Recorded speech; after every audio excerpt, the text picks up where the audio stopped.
Praise the lord. ఈరోజు దేవుని వాగ్దానము, నా కుమారుడా, నా ఉపదేశమును మరువకుము, నా ఆజ్ఞలను హృదయపూర్వకముగా గైకొనుము.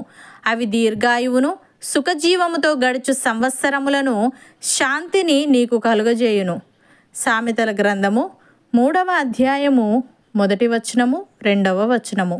సహోదరి సహోదరులారా, బైబిల్లో తరచుగా మనుషులు దేవుని సత్యాన్ని మర్చిపోయే ప్రమాదం గురించిన హెచ్చరికలు కనిపిస్తాయి. కాబట్టి మనము దేవుని ఉపదేశమును మరువక ఆయన ఆజ్ఞలను హృదయపూర్వకముగా గైకొనుటకు ప్రయత్నించాలి. ఐగుప్తీయులకు బానిసలుగా ఉన్నటువంటి ఇజ్రాయేలీయులకు దేవుడు మోషేను నాయకునిగా నియమించి ఆ బానిసత్వం నుండి వారిని విడిపించాడు. ఎన్నో అద్భుత కార్యాలు వారి మధ్య జరిగించాడు. కానీ ఇజ్రాయేలీయులు వాటిని మర్చిపోయి దేవుని మీద సనుగుతూ ఆయన్ను విసిగించారు. కీర్తనల గ్రంథంలో ఈ విధంగా వ్రాయబడి ఉంది: ఆయన క్రియలను, ఆయన వారికి చూపిన తన ఆశ్చర్య క్రియలను వారు మరచిపోయిరి అని. దేవుడు మన జీవితంలో చేసిన మేలులను, ఆయన ఉపదేశములను మనమెన్నడూ మర్చిపోవడానికి వీలు లేదు. మనము హృదయపూర్వకముగా ఆయన ఆజ్ఞలను గైకొన్నట్లయితే అవి దీర్ఘాయువును శాంతిని మనకు కలుగజేస్తాయని దేవుడు వాగ్దానం ఇస్తున్నాడు. ప్రియులారా, మీ తండ్రి ఉపదేశము ఆలకించుడి, మీ తల్లి చెప్పు బోధను త్రోసివేయకుడి. అవి మీ తలకు సొగసైన మాలికయు, మీ కంఠమునకు హారములునై ఉండును. పాపులు మిమ్మును ప్రేరేపింపగా ఒప్పకుడి. మాతో కూడా రమ్ము, మనము ప్రాణము తీయుటకై పొంచి ఉందము. నిర్దోషి అయిన ఒకరిని పట్టుకొనుటకు దాగి ఉందము. పాతాళము మనుష్యులను మింగివేయునట్లు వారిని జీవముతోనే మింగివేయుదము. సమాధిలోనికి దిగువారు మింగబడినట్లు వారు పూర్ణ బలముతోనుండగా మనము వారిని మింగివేయుదము రమ్ము అని వారు చెప్పునప్పుడు ఒప్పకుము. పలు విధములైన మంచి సొత్తులు మనకు దొరుకును. మన ఇండ్లను దోపుడు సొమ్ముతో నింపుకొందము. నీవు మాతో పాలివాడవై ఉండుము, మనకందరికిని సంచి ఒక్కటే ఉండును అని వారు నీతో చెప్పుదురు. నా కుమారుడా, నీవు వారి మార్గమున పోకుము. వారి త్రోవలు యందు నడవకుండా నీ పాదము వెనుకకు తీసుకొనుము. కీడు చేయుటకై వారి పాదములు పరుగులెత్తును. నరహత్య చేయుటకై వారు త్వరపడుచుందురు. పక్షి చూచుచుండగా వలవేయుట వ్యర్థము. వారు స్వనాశనమునకి పొంచి ఉందురు.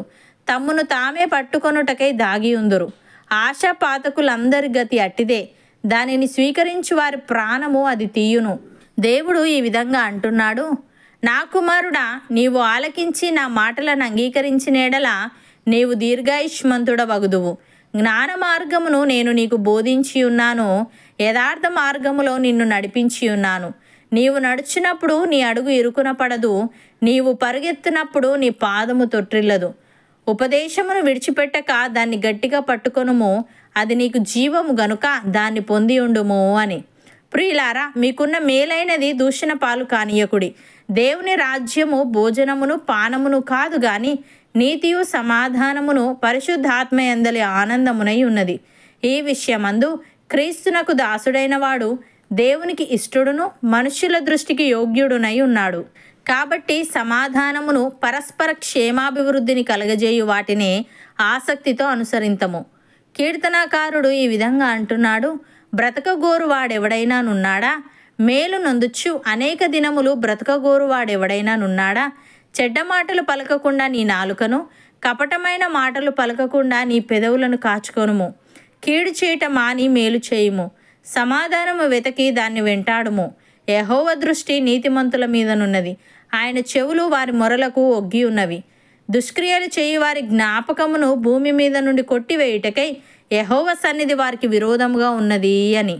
సహోదరి సహోదరులారా, విశ్వాస మూలమున మనము నీతిమంతులముగా తీర్చబడి మన ప్రభువైన యేసుక్రీస్తు ద్వారా దేవునితో సమాధానము కలిగి ఉందము.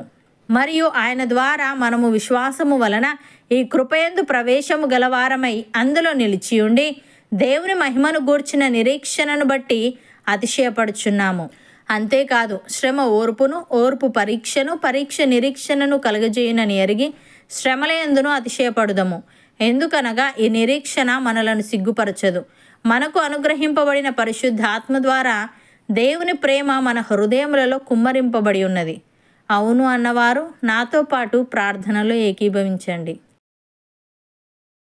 పరిశుద్ధుడా, ప్రేమగల తండ్రి, మేము నీ ఉపదేశమును మరవకూడదని నీ ఆజ్ఞలను హృదయపూర్వకముగా గైకొనాలని, అవి దీర్ఘాయువును సుఖజీవముతో గడుచు సంవత్సరములను శాంతిని మాకు కలుగజేయునని నీవు తెలియజేశావు. తండ్రి, నీకు స్తుతులు.